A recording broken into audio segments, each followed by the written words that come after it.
রাজ্যের নেতৃত্বের পক্ষ থেকে উপস্থিত আছেন, আবার আপনারা সকলে এসেছেন যারা এবারে নির্বাচনে এই জেলায়। আমি আমার ফোনটা বন্ধ করে দিয়েছি, এটুকু বললাম। সকলেই আপনারা এই নির্বাচনী সংগ্রামে অংশগ্রহণ করেছেন, মূলত তারাই এখানে এসেছেন। প্রথমে আমি আমাদের দলের রাজ্য কমিটির পক্ষ থেকে আপনারা যারা এই নির্বাচনী সংগ্রামে দলের কেন্দ্রীয় নেতৃত্বের পরামর্শ অনুযায়ী রাজ্য কমিটির আহ্বানে সাড়া দিয়ে যেভাবে নিজেদেরকে নিয়োজিত করেছেন, আমি রাজ্য সম্পাদক হিসাবে আমাদের দলের রাজ্য কমিটির পক্ষ থেকে আপনাদের সকলকেই লাল সালাম জানাচ্ছি।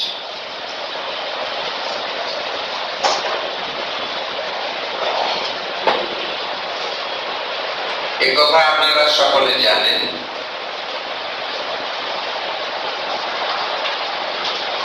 আমাদের দল অন্যান্য সমস্ত রাজনৈতিক দলের থেকে পৃথক। কমরেড শিবদাস ঘোষ তার জীবনের একেবারে শেষ পর্যায়ে বীরভূমের সিউড়িতে যুব সম্মেলনের প্রতিনিধি অধিবেশনে ৭৫ সালের ২১শে জুন করেছিলেন যে রাজনীতিতে দল অনেক, কিন্তু রাজনীতি দুটো। অনেক দল আমরা দেখি, অনেক দল আছে, কিন্তু রাজনীতি আসলে দুটো। আমাদের এই সমাজ শ্রেণীবিভক্ত সমাজ, সমাজের বিকাশের ইতিহাসের একটা পর্যায়ে এসে শ্রেণী বিভাজন ঘটেছিল। একদল সমস্ত সম্পদের কর্তৃত্ব ধারণ করে, তারা শাসক, আরেক দল তাদের দ্বারা শাসিত। এই দুটি শ্রেণীতে বিভক্ত হয়েছিল সমাজ। তারপর থেকে মার্কস দেখিয়েছেন যে শ্রেণী সংগ্রামই হচ্ছে সমাজের বিকাশের চালিকা শক্তি। শ্রেণী সংগ্রামের মধ্য দিয়ে সমাজের বিকাশ। ১৯৪৭ সালের ১৫ই আগস্টে ভারতবর্ষে ব্রিটিশের হাত থেকে ক্ষমতা হস্তান্তরের মাধ্যমে আমাদের দেশের পুঁজিপতি শ্রেণী ক্ষমতায় এসেছে। সেই দিনই আমাদের সংগ্রাম শোষিত নিপীড়িত মানুষের মুক্তির সংগ্রাম নূতন স্তরে প্রবেশ করেছে। তাহলে এদেশের পুঁজিপতি শ্রেণীর বিরুদ্ধে সংগ্রাম। কমরেড শিবদাস ঘোষ পার্টি প্রতিষ্ঠার আগেই ১৯৪৭ সালের ১৫ই আগস্ট, যখন তাকে কেউ চেনে না, পার্টি তখনও আমাদের প্রতিষ্ঠিত হয়নি। ৪৭ সালের ১৫ই আগস্ট যখন গোটা দেশব্যাপী উৎসব, তৎকালীন কমিউনিস্ট পার্টি যখন পতাকা উত্তোলন করে বলেছে সরকারকে সুযোগ দিতে হবে, শিবদাস ঘোষ বলেছিলেন ব্রিটিশ চলে গিয়েছে, এই স্বাধীনতা আমাদের আনন্দের, কিন্তু মুক্তি আমাদের হয়নি। মুক্তি যদি পেতে হয় পুঁজিপতি শ্রেণীর বিরুদ্ধে সংগ্রাম চাই, এবং সে সংগ্রাম পুঁজিপতি শ্রেণীরা যে রাষ্ট্রকে দখল করে রেখেছে, সেই রাষ্ট্র ক্ষমতাকে দখল করতে হবে, শ্রমিক শ্রেণীটা দখল করবে, পুঁজিপতি শ্রেণীকে উৎখাত করবে। লেনিনের দৃষ্টান্ত দিয়ে দেখিয়েছিলেন যে শোষণ মুক্তি সম্ভব হবে না যতক্ষণ পুঁজিবাদী উৎপাদন ব্যবস্থা, লাভ কেন্দ্রিক উৎপাদন ব্যবস্থা থেকে আমরা মুক্ত করতে না পারবো। তাই লেনিন বলতেন,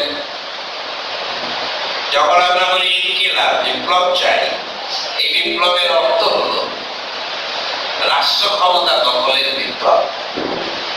The fundamental question of every revolution is the question of the state power, রাষ্ট্র ক্ষমতা দখল। অগণিত শোষিত শ্রেণী রাষ্ট্র ক্ষমতাকে দখল করবে, উৎপাদন ব্যবস্থার পরিবর্তন করবে। এই উৎপাদন ব্যবস্থার উদ্দেশ্য কি? লাভ। কে লাভ করে? পুঁজিপতি শ্রেণী লাভ করে। উৎপাদন করে কে? অগণিত মানুষ। উৎপাদনের চরিত্র কি? সকলে মিলে, যাকে বলা হয় সামাজিক। কিন্তু ভোগ করে কে? মালিক কে? একটা বিশেষ শ্রেণী। এখানেই রয়েছে দ্বন্দ্ব। তাই উৎপাদন যারা করবে তারাই হবে মালিক। যতদিন পর্যন্ত এটি প্রতিষ্ঠিত না হবে, মুক্তি হবে না। লেনিন একথাও বলে গিয়েছিলেন আজ থেকে 160 বছর আগে, যে পুঁজিপতি শ্রেণী কিছুদিন অন্তর অন্তর সার্বজনীন ভোটাধিকারের দ্বারা জনসাধারণকে কে শোষণ করবে সেইটি নির্ধারণ করার সুযোগ দেয়।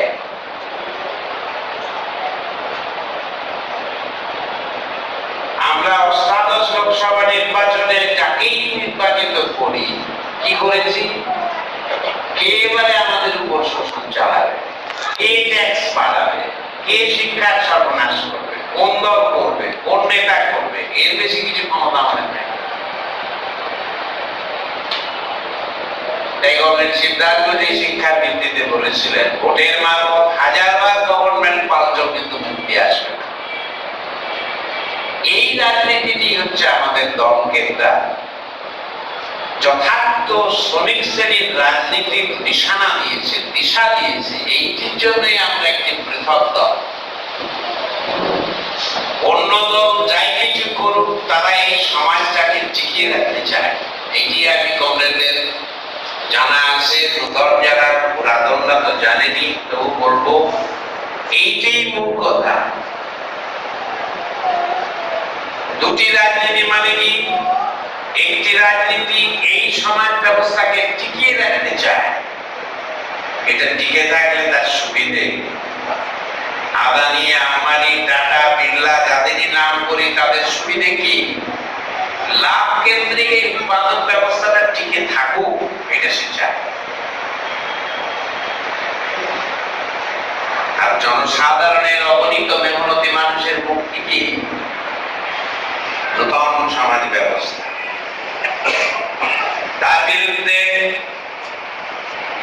গণ আন্দোলন, বিপ্লবী আন্দোলন গড়ে তুলতে তুলতে রাষ্ট্র ক্ষমতাকে দখল করা। দুটি রাজনীতি পৃথক। তাই কমরেড শিবরাজ হোসেন এই কথাটি আমি নির্বাচন পরবর্তী সকল কমরেডের কাছে আবার নিজেদের মধ্যে স্মরণ করিয়ে দিতে চাই। দল অনেক, রাজনীতি দুটো। একটাই সমাজকে টিকিয়ে রাখা, আরেকটাই সমাজকে ভাঙা। বিপ্লবের মধ্য দিয়ে আমরা এই সমাজটাকে ভাঙতে চাই। আর বাকি রাজনৈতিক দলগুলি নানান কথার মাধ্যমে টিকিয়ে রাখতে চায়। এই কাণ্ডে হচ্ছে মূল পার্থক্য করবে। এবং কমরেড শিবরাজ ঘোষ দেখিয়েছেন, দুটি রাজনীতি দুটি জীবনকে দেখায়। জীবন সম্পর্কের দৃষ্টিভঙ্গিও দুটি। একটাই প্রচলিত সমাজকে ভিত্তি করে আমার আমার স্বার্থকে রক্ষা করা, আমার লাভ কিসে, এই আমার আমিত্বের মধ্য দিয়ে আমার স্বার্থ রক্ষা করার একটা জীবন। আরেকটা জীবন হচ্ছে সকল মানুষের সঙ্গে আমার জীবনকে মিলিয়ে মানব সভ্যতার সমস্ত শ্রেষ্ঠ ফসলকে সকলে মিলে ভোগ করার রাজনীতি জীবন। দুটি জীবন, সব ক্ষেত্রে দুটি দৃষ্টিভঙ্গি মনে হয়। তাই আমাদের রাজনীতি অন্যদের থেকে পৃথক। যারা এই সময় থেকে টিকিয়ে রাখতে চায় এর মধ্যে সব রাজনৈতিক দল পড়ে যায়, এমনকি যারা বিপ্লবের কথা বলছে তারাও পড়ে যায়। এইটা আগে আমাদের সকলকে খুব পরিষ্কার করে বুঝতে হবে। এদেশের পুঁজিপতি শ্রেণী স্বার্থ রক্ষা করেছে সবচেয়ে বেশি দিন কে? ৪৭ সালে স্বাধীনতা অর্জনের পরে ক্ষমতা পেয়ে সবচেয়ে বেশি দিন পুঁজিপতি শ্রেণী স্বার্থ রক্ষা করে জনসাধারণের স্বার্থকে একেবারে শেষ পর্যায়ে এনে ফেলে দিয়ে দেশকে শাসন করেছে সবচেয়ে বেশি দিন কে? কোন দল? কংগ্রেস। আবার কংগ্রেসের উপর যখন মানুষ ক্ষুব্ধ তখন আরেকটা দল পাশে গেছে, সে কে? আবার রাজ্যে রাজ্যে এরকম দুটি দল করে বা দুটি গোষ্ঠী মিলে রাজ্যগুলিতে রাজত্ব করেছে। সকলে কি চাইছে? না ভোটের মাধ্যমে আমরা মন্ত্রী হব, ভোটের মাধ্যমে এমএলএ হব, ভোটের মাধ্যমে এমপি হব, ভোটের মাধ্যমে সরকার হব, ভারতবর্ষের গণতন্ত্র রক্ষা করব, ভারতবর্ষের সংবিধান রক্ষা করব। এই তো মূল কথা। এমনকি যারা বিপ্লবের কথা বলতো ইনকিলাব জিন্দাবাদ, তারাও বলছে দেশের সংবিধান রক্ষা করতে হবে, নিশ্চয়ই রক্ষা করতে হবে। সংবিধান যতদিন আমরা গণতন্ত্রে বিশ্বাস করি, নির্বাচন আছে, সংবিধান ঠিক আছে, কিন্তু পুঁজিবাদী দেশের সংবিধান কার স্বার্থ রক্ষা করে? আমাদের দেশের সবচেয়ে বড় সমস্যা কি? মালিক লাভ করছে, যারা উৎপাদন করছে তারা কিছু পাচ্ছে না। সংবিধান কি বলেছে লাভ করা অন্যায় করেছে? যে পবিত্র সংবিধান রক্ষা করব সেখানে কি কথা আছে যে লাভ করা অন্যায় আছে?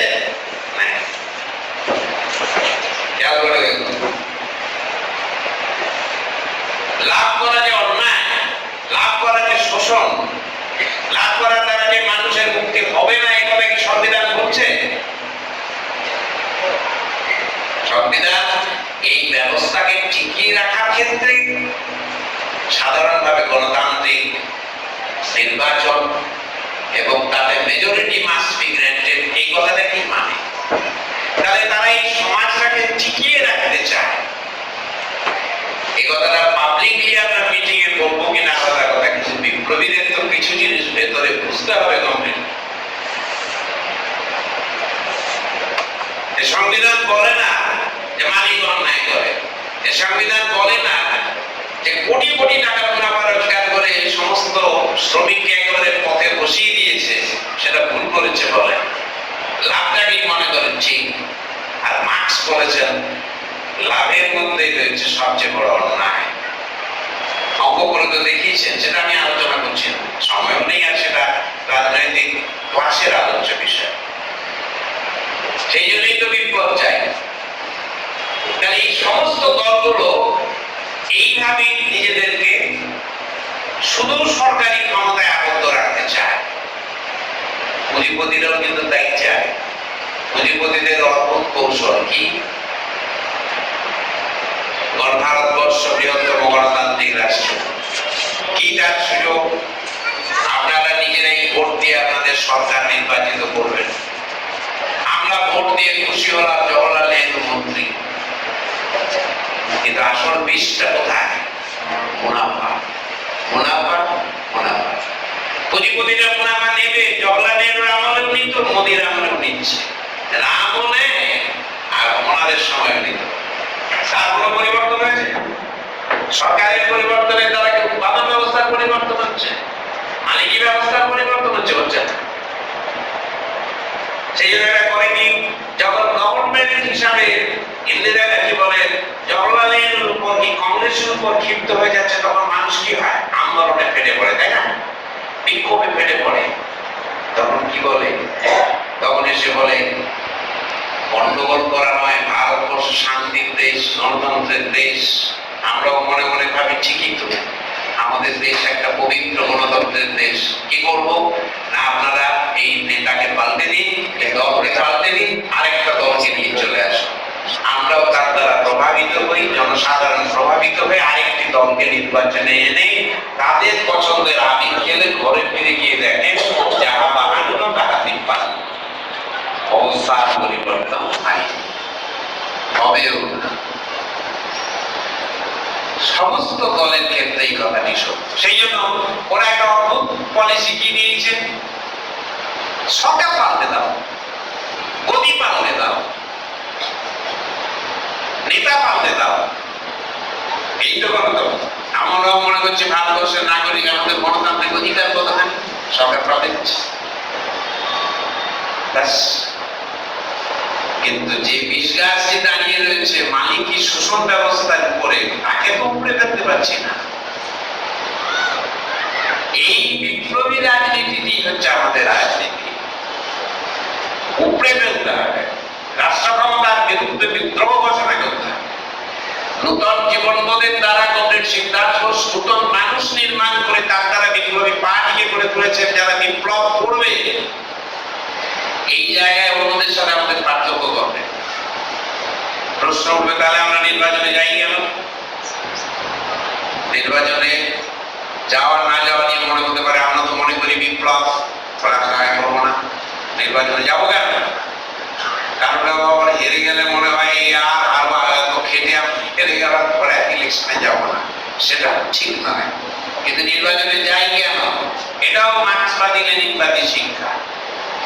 জার্মান কমিউনিস্ট পার্টির কয়েকজনকে নিয়ে লেনিন যখন আলোচনা করছেন, জার্মান কমিউনিস্ট পার্টির নেতারা বলছে ভোট দিয়ে তো কিছু হবে না, তাহলে আমরা অংশগ্রহণ করবো না। লেনিন জিজ্ঞাসা করছেন, আচ্ছা ভোট দিয়ে যে কিছু হবে না, এগুলো থেকে আপনারা বুঝতে পারছেন? বললো হ্যাঁ। আচ্ছা জনসাধারণ কি বুঝছে? বললো না।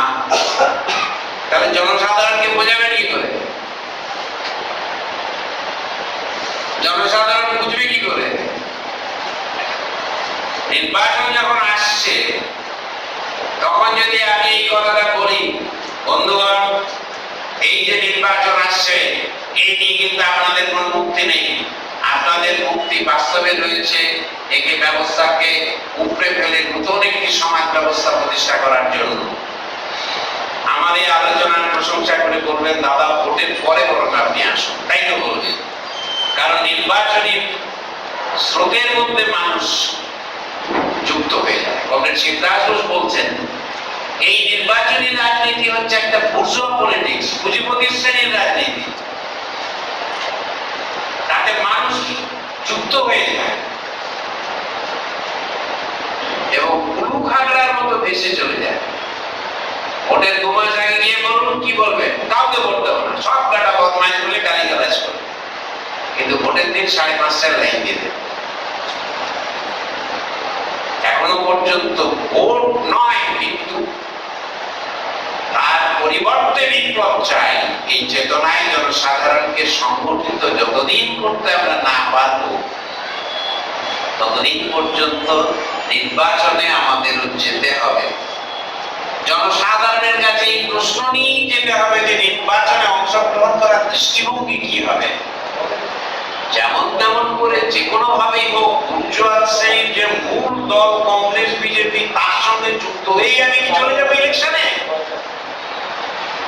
নাকি যথার্থ জনসাধারণের গণ আন্দোলন গড়ে তোলার স্বপ্ন নিয়ে তার দাবি নিয়ে যদি সেই রকম বামপন্থী শক্তি আসে তাদের সাথে ঐক্য করে গড়ে তুলবো, এটাই চাই।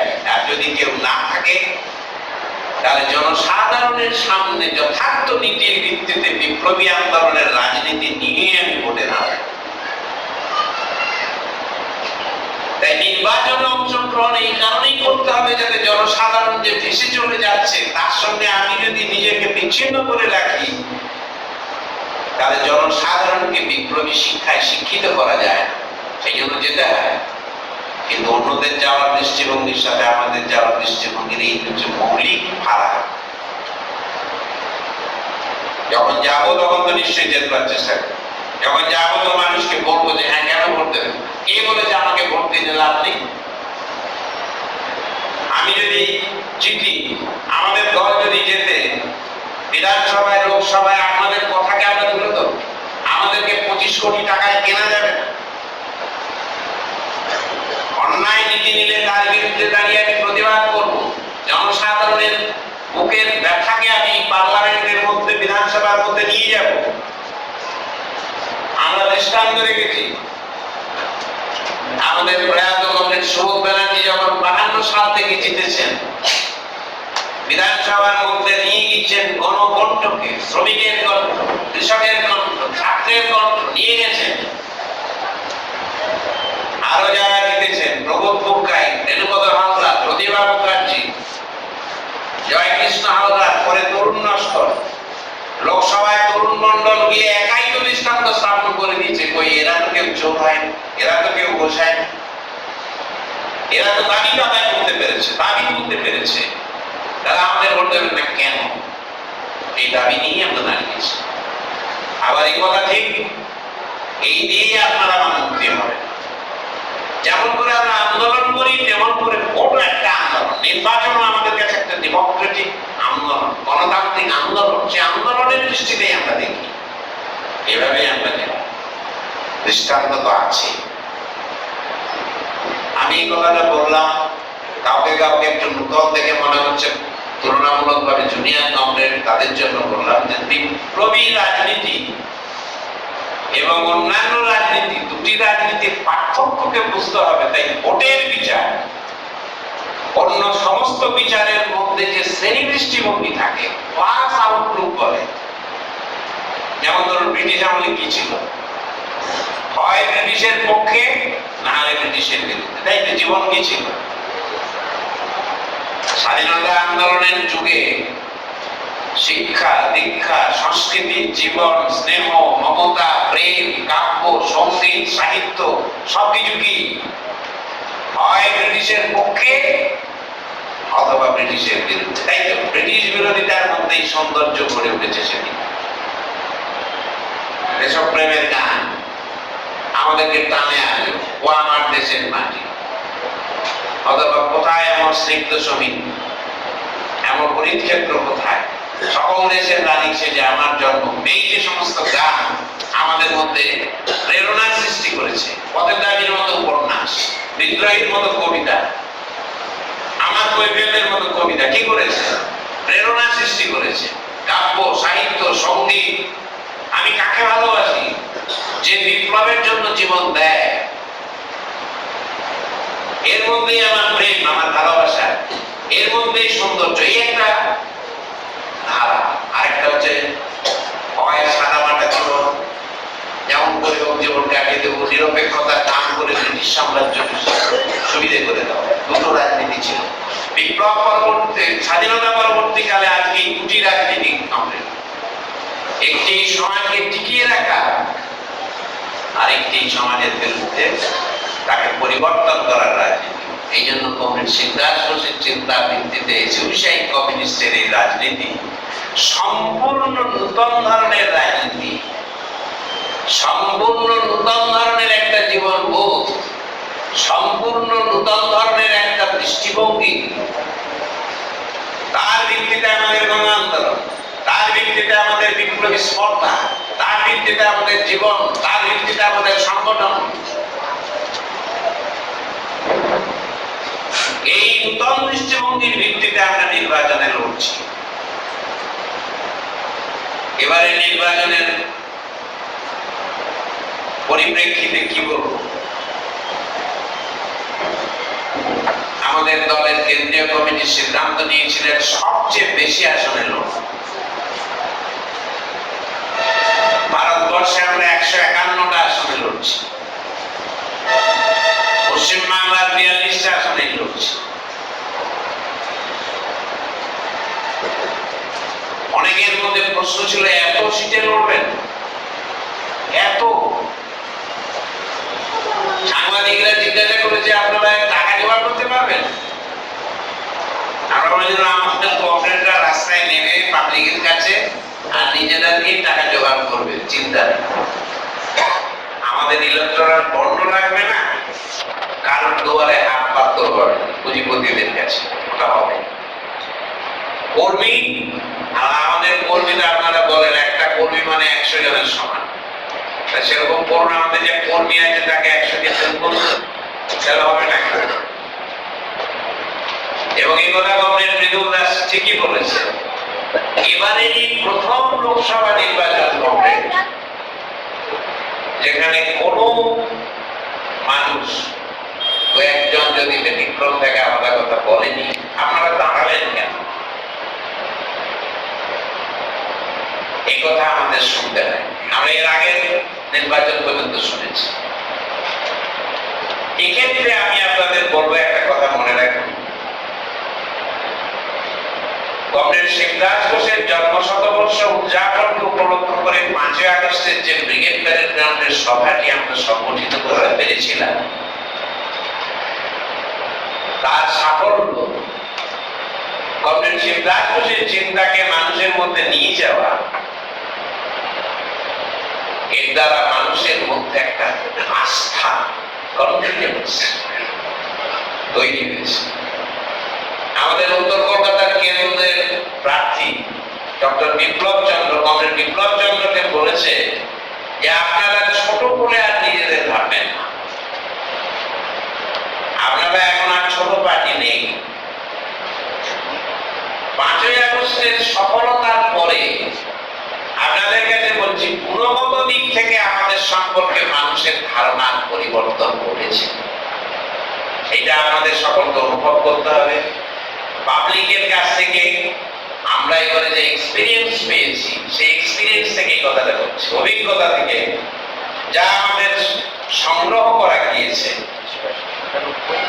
কারণ 5ই আগস্টের সবার আগে আপনাদের মধ্যেও সংশয় ছিল, আমরা কাজ করেছি তবু আমাদের মধ্যে মনে হচ্ছিল ব্রিগেড, বিশাল ব্রিগেড, কি হবে?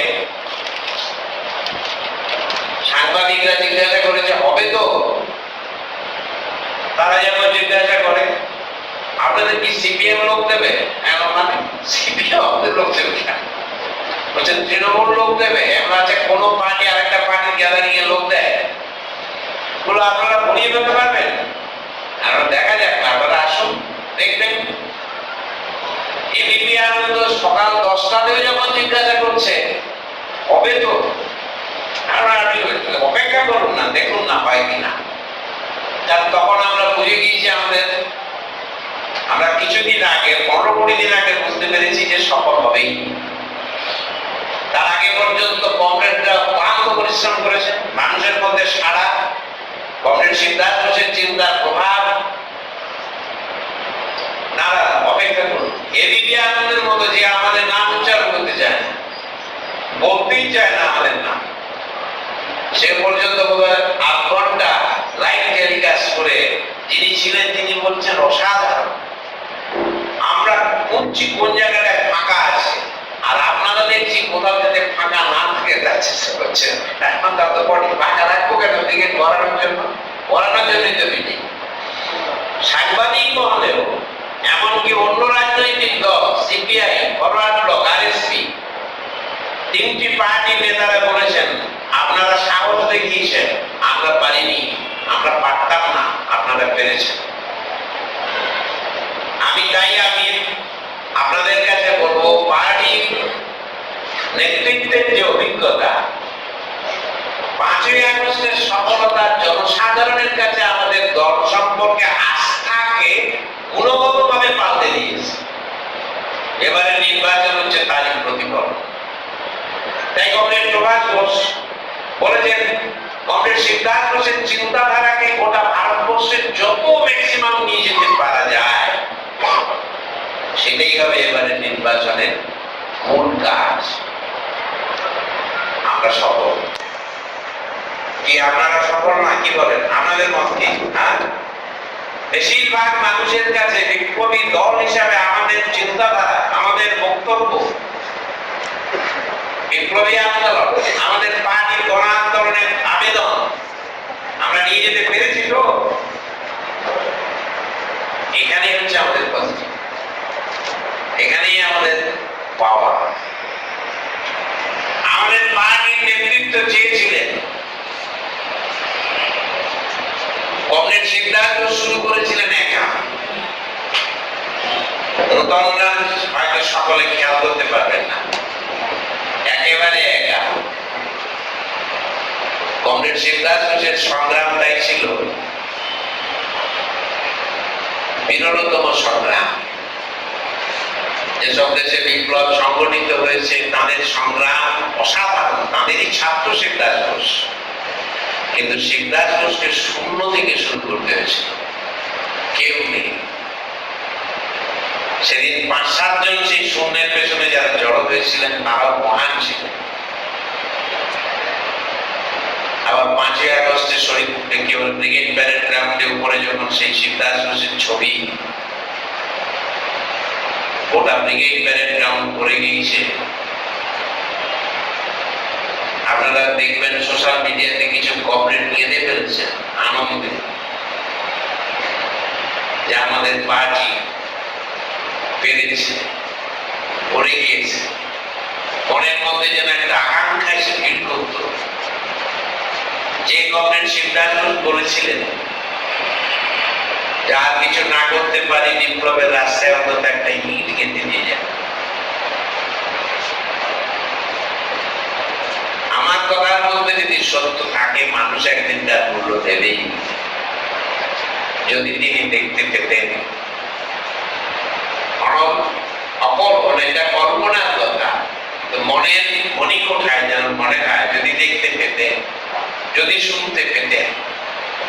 নানান ভাষার স্লোগান, কেউ মালায়ালামে দিচ্ছে, কেউ কানাডায় দিচ্ছে, কেউ হিন্দিতে দিচ্ছে, কেউ তেলেগুতে দিচ্ছে, কেউ ওড়িয়াতে দিচ্ছে। নানান ভাষায় গোটা ভারতবর্ষের যে বৈচিত্র্য তার ভিত্তিতে এসে মানুষ জড়ো হয়েছে একটা মিলনের জায়গা, যেখানে জাতপাতের প্রশ্ন নাই, এ রাজ্য ও রাজ্য প্রশ্ন নেই। একটাই সূত্র, একটাই কাহিনী, কমরেড সিদ্ধার্থ ঘোষের চিন্তাধারা, মার্কস লেনিন বিপ্লবের মহান আদর্শ, তাকে ভিত্তি করে সকল মানুষের একত্রিত কণ্ঠস্বর। এই জায়গাতেই আমরা এবারে সফল হতে পেরেছি। পার্টির কেন্দ্রীয় নেতৃত্ব চেয়েছিলেন যে আমরা একটা অদ্ভুত অবস্থার মধ্যে পড়েছি, কি জনসাধারণের মধ্যে আমাদের গ্রহণযোগ্যতা বাড়ছে। আপনারাই বলেছেন, রিপোর্টে দেখলাম গোটা জায়গাতেই তাই, গ্রহণযোগ্যতা বাড়ছে। কেন? সমস্ত রাজনৈতিক দল সম্পর্কে যাদের খাটছে, যাদের হয়ে মিছিল করছে, কিন্তু তাদের নেতৃত্ব সম্পর্কে তারা জানে তারা দুর্নীতিগ্রস্ত, তাদের জীবনকে জানে, শ্রদ্ধা বোধ নেই। অন্তত আমার ব্যক্তিগত অভিজ্ঞতা আপনাদের থাকবে, দলের যারা কর্মী তারাও বলে আমাদের পার্টির কথা ছাড়ুন, আমাদের পার্টিতে এরকম বদল হয়। কিছুদিন আগে একজন নেতা বলছে যে ইঁদুর যখন খেতে শুরু করে তার খেয়াল থাকে না কতটা খাবে, পেট পেটে যায় তবু খেয়ে যায়। আমাদের পার্টি এরকম খালি খেয়েই যাচ্ছে, খেয়েই যাচ্ছে, এরকম হচ্ছে তাদের দায়। তবু তারা পার্টি ঠান্ডা কিনেছে। এটা সাধারণ কথা বলে, আমি গ্রামের বাড়িতে গিয়েছিলাম, আমার মেদিনীপুরে বাড়ি, আমার ছোট ভাইয়ের ছেলের বউ হবে, তার সকল পরিচিত যারা বা পরিচিতদের সন্তান সন্ততি আমি যাতায়াত করি, কম জিজ্ঞাসা করছেন কে জিতবে, তা আমাকে বাধ্য হয়ে ভাবলাম কি আর বলবো, হয় চোর জিতবে, না টাকা জিতবে।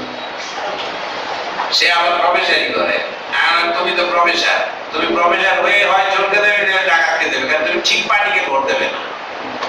কোনো কথাটা ঠিক তবে গায়ে লাগছে, এবং গায়ে লাগছে ঠিকটা পার্টি করছে, কি করবে? শ্রদ্ধাবোধ নেই। আবার পশ্চিমবঙ্গ হচ্ছে স্বাধীনতা আন্দোলনের ট্র্যাডিশন থেকে কি লড়বার যায়।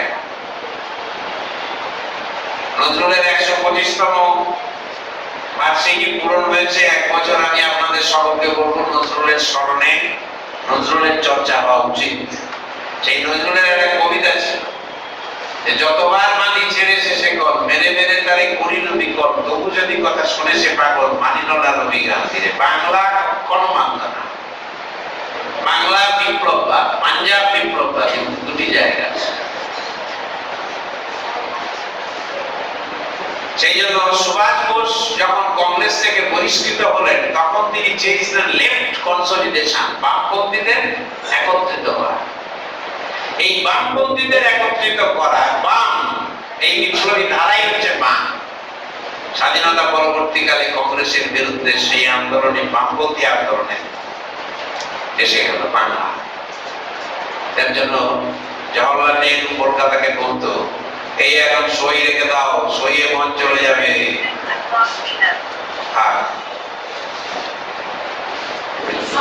দুঃস্বপ্নের নগরী, বিশীল নগরী কলকাতা জয় করতে পারে।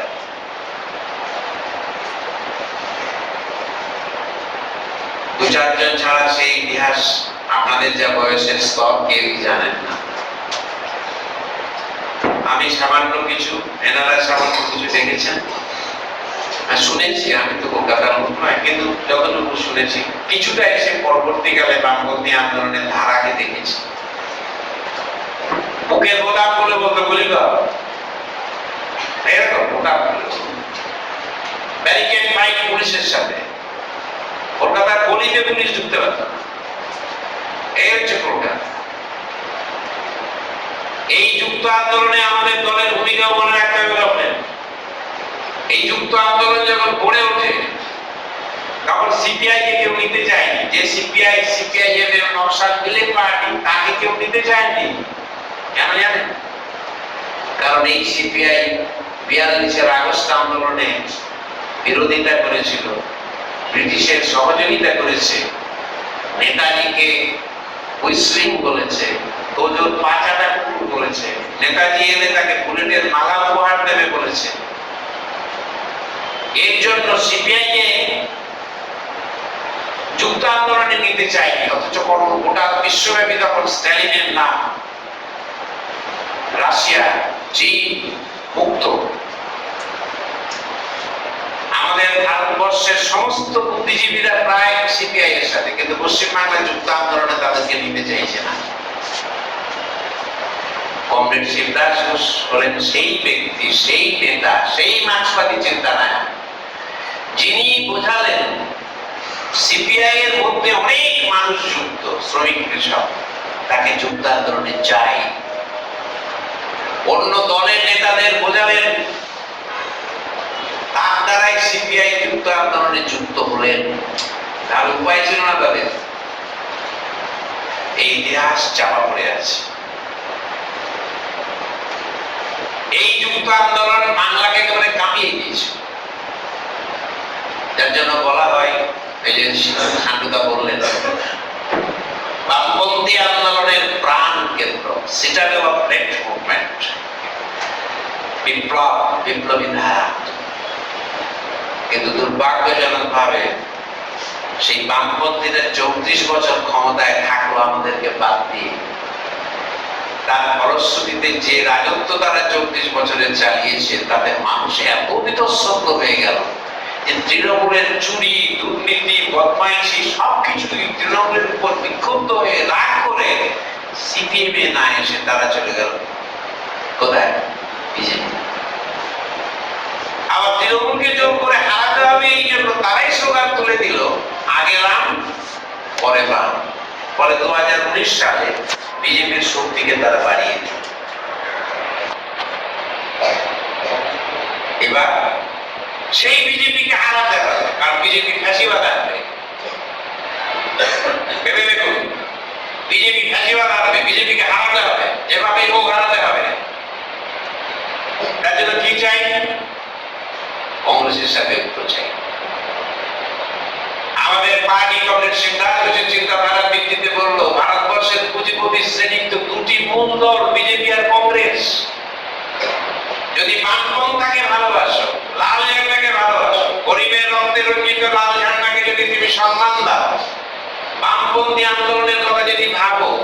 খালি ভাবো, সবচেয়ে বেশি দিন মানুষ ভারতবর্ষকে শোষণ করেছে কে? কংগ্রেস। জরুরি অবস্থা জারি করে ফ্যাসিবাদ এনেছে কে? কংগ্রেস। ভাগলপুরে শিখদাঙ্গা, নেলি গণহত্যা, বাকি মসজিদের তালা করে দিয়ে হিন্দু মুসলমান প্রশ্নকে উস্কে দিয়েছে কে? কংগ্রেস। ৭২-এর সমস্ত নির্বাচনী ব্যালট বক্সকে নদীতে ফেলে দিয়ে জিতেছিল কে? কংগ্রেস।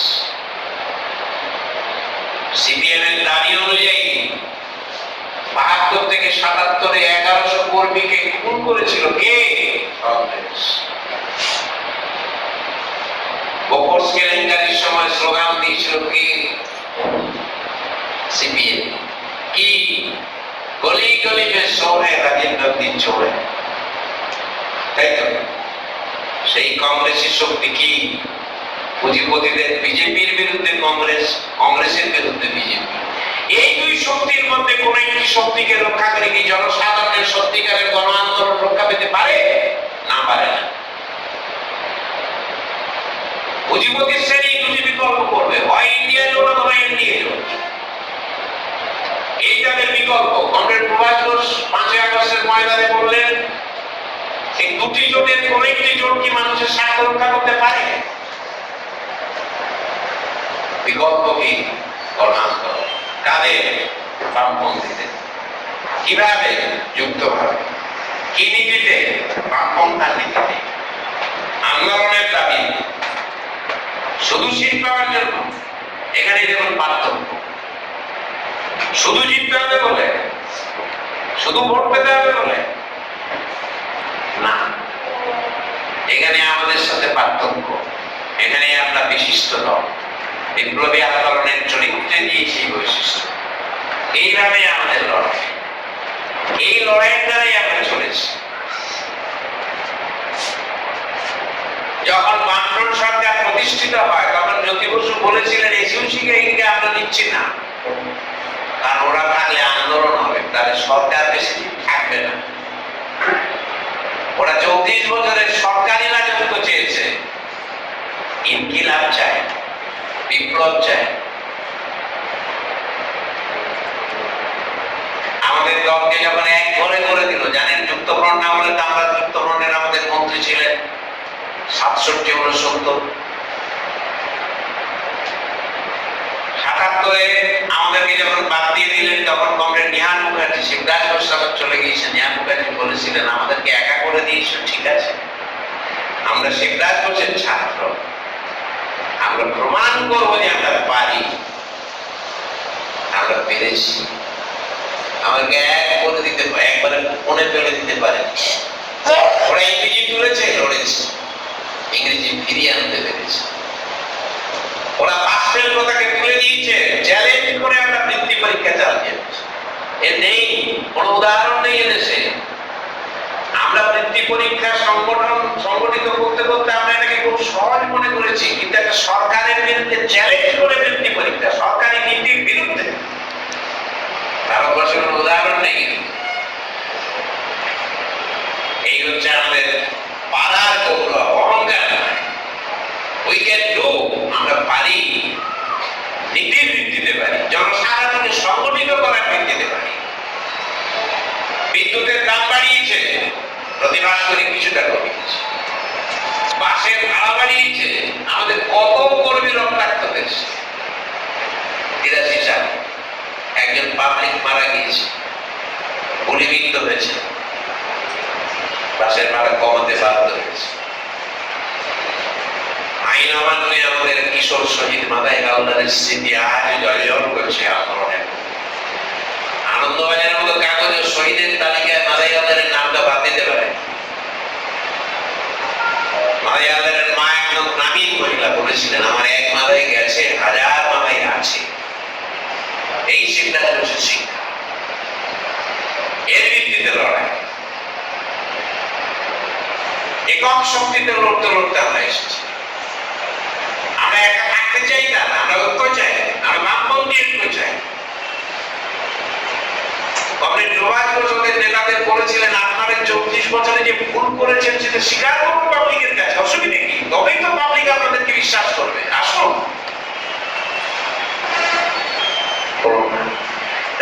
কংগ্রেসের সঙ্গে চলে গেল। বামপন্থা বিপন্ন, তাদের দলের কর্মীরা অনেকেই দুঃখ ব্যথা নিয়ে কেউ দলেও আছেন, হয়তো ভোটও দিয়েছেন, আবার তাদের মধ্যে একটা অংশ আমাদের সাথে যোগাযোগ রয়েছে, তারা এসেছেন। এই জায়গায় আমরা সফল। আপনারাও কিছু পেয়েছেন, পাবেন। তাদের মধ্যে অনেকে হয়তো এক্ষুনি সিপিএম ছেড়ে দেবেন না, দীর্ঘদিন রাজনীতি করেছেন, তারা ছাড়তে পারে না, পার্টির প্রতি মায়া জন্মে যায়। তো কিন্তু তাদের মধ্যে প্রশ্ন জেগেছে, তার প্রমাণ হলো কি জানেন? বিমানবাবু সাংবাদিক সম্মেলনে বললেন, আমরা প্রথমে এসইউসির কাছে গিয়েছিলাম, তারা বলেছে নির্বাচনী রাজনীতিতে বামপন্থীদের সাথে উৎকর্ষী এসইউসি চায় না, এটা আমাদের নাকি ঘোষিত নীতি। যার জন্য আমাদের পক্ষ থেকে বিবৃতি দিতে হলো, এরকম কোনো ঘোষিত নীতি আমাদের নাই, কেন আমরা ঐক্য চাইব না? ঐক্য তো ভেঙেছেন তারা বলে আমরা ইতিহাস করেছি। 2014 সালে যখন জিতল বিজেপি, 16ই অক্টোবর সিপিএম এর নেতা কমরেড প্রকাশ কারাত কমরেড প্রভাস ঘোষের সাথে দেখা করতে এলেন কলকাতায়, আলোচনা হলো, 6 পার্টি জোট হলো। 2019 সালের 5ই আগস্ট আমাদেরকে না জানিয়ে তারা 5 পার্টির বিবৃতি দিয়ে জোট ভেঙে দিলেন। আমরা জিজ্ঞাসা করেছি কি হলো বিমানবাবু? বিমানবাবু তখন পয়েন্ট করবেন না, বলছে ঠিক বলতে পারছি না। আমরা বললাম বলতে পারছেন না, আপনি পলিট ব্যুরো মেম্বার, আপনি বলতে পারছেন না?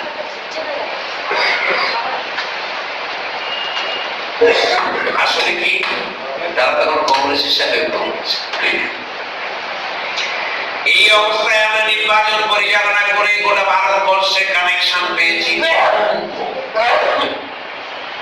শুধু কলকাতার রিভিউ মিটিং আমি ছিলাম, কলকাতায় তারা টোটাল কানেকশন পেয়েছে 3000 প্লাস, 3000-এর বেশি।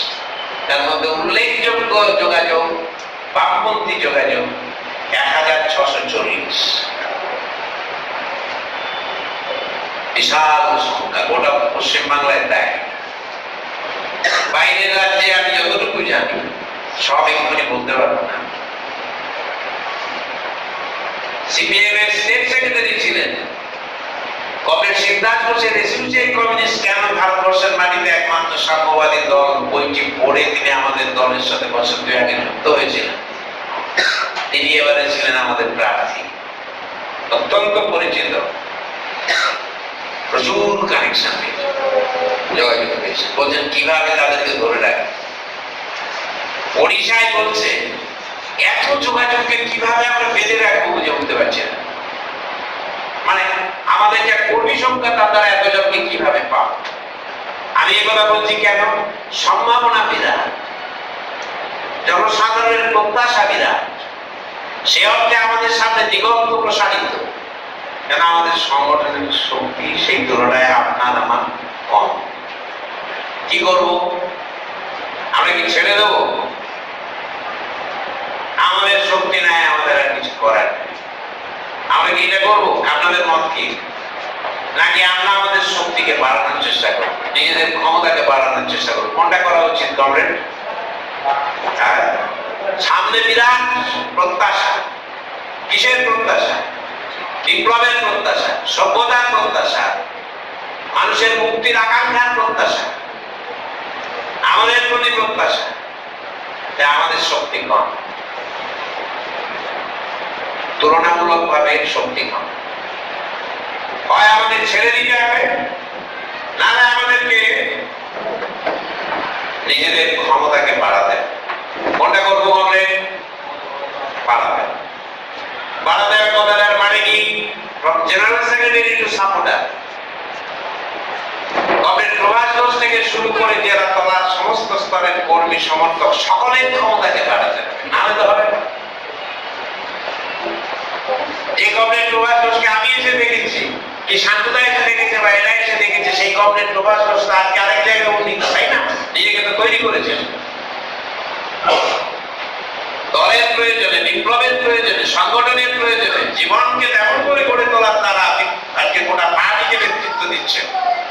কত বড় কথা দেখুন। কমরেড শিবরাজ ঘোষ প্রয়াত হয়েছেন কবে? তারপরে কমরেড নিহাল মুখার্জি, তারপরে কমরেড প্রভাস ঘোষ। বিপ্লবী আন্দোলনের ধার আগে কিন্তু বয়ে নিয়ে চলেছে। কোন দেশে এটা হয়নি।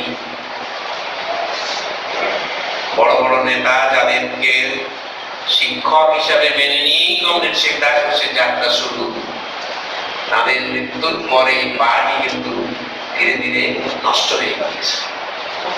তিনটে জেনারেশন পার্টি বিপ্লবী ধারাকে বজায় রেখেছে। এটা হচ্ছে পার্টির সাংগঠনিক প্রক্রিয়া, তার জীবন বোধ। এর ভিত্তিতে আমাদের গড়ে উঠতে হবে। তাই নিজেদেরকে প্রয়োজনের উপযুক্ত করে তৈরি হতে হবে। আপনাদের মধ্যে যারা কিছু কাজ করেছেন, যারা বেশি কাজ করেছেন, সকলের কাছে, সাধারণভাবে যারা সমর্থন করেছেন তাদের সকলের কাছে আবেদন, এই আহ্বানে সাড়া দিতে হবে। না দিয়ে কি আমরা পারি?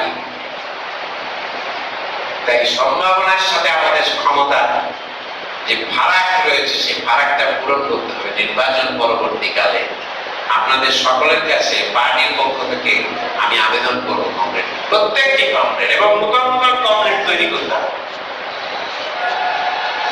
একথা মনে রাখতে হবে, সমাজে যখন সংকট গভীর হয় তখন তারই মাঝখানে সম্ভাবনার দিগন্ত উন্মোচিত হয়।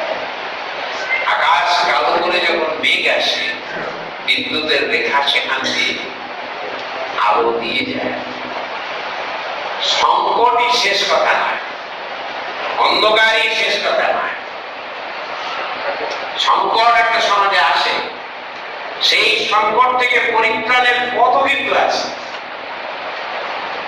এই হচ্ছে পরিত্রাণের পথ। কারা করে? জনসাধারণ করে। জনসাধারণের মধ্যে সেই চেতনা নিয়ে যায় কারা? বিপ্লবীরা।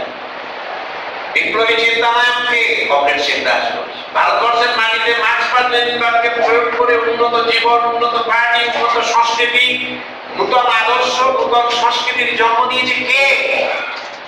কমরেড শিবরাজ ঘোষ। আমাদের গৌরব, আমাদের আনন্দ, আমরা সেই সংস্কৃতির মধ্যে, সেই আদর্শের মধ্যে নিজেকে জড়াতে পেরেছি। আমাদের কমরেডরা যখন কাজ করে পাবলিক বলে ছেলে মেয়ে বিধান,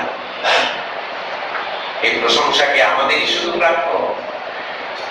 আপনি আমি যখন প্রশংসা পাচ্ছি তার পেছনে রয়েছে কিন্তু কমরেড শিবরাজ ঘোষের নাকে দেওয়া দিনগুলো, সেই অসাধারণ অনন্য সাধারণ সংগ্রাম, তারই ফল তো আমরা পাচ্ছি। আমাকে যে ভালো বলছে, আপনাকে যে ভালো বলছে, ওনাকে যে ভালো বলছে, তার পেছনে তো সেই অতীত যুগের সংগ্রাম। আবার এগুলোও ঠিক, দিনের পর দিন কি হবে, একটা অংশের মানুষ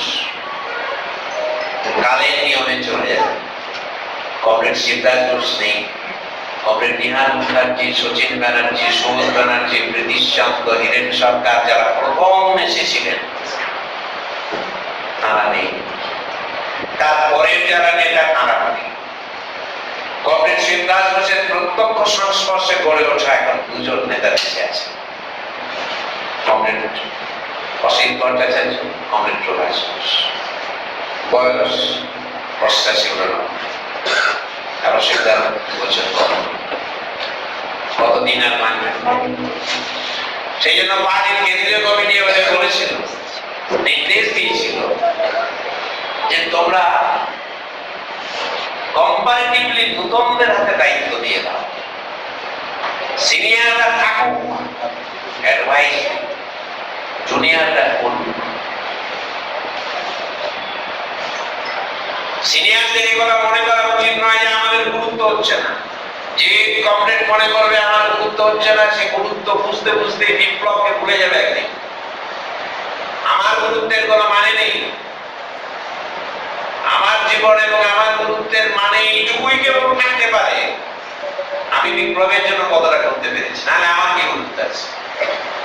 যেটা আমাদের মধ্যে ব্যক্তিবাদের প্রভাবের জন্য আসে, আমাকে কি গুরুত্ব দিল কিনা, একে গুরুত্ব দিয়েছে কিনা, ওকে দিয়েছে আমাকে দেয়নি, তুলনামূলক বিচার, পুঁজিবাদের যে কম্পিটিশনের মত থাকে, যাকে বুর্জোয়া কম্পিটিশন বলে, তার দ্বারা আমাদের মধ্যে আসে।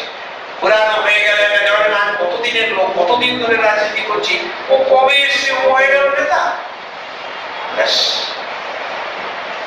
এর থেকে মুক্ত না হলে বিপ্লব হয় না। সেই জন্য বলেছিলেন পুরাতনরা থাকবে হচ্ছে অ্যাডভাইস দেবে, নতুনরা দায়িত্ব নিয়ে কাজ করবে।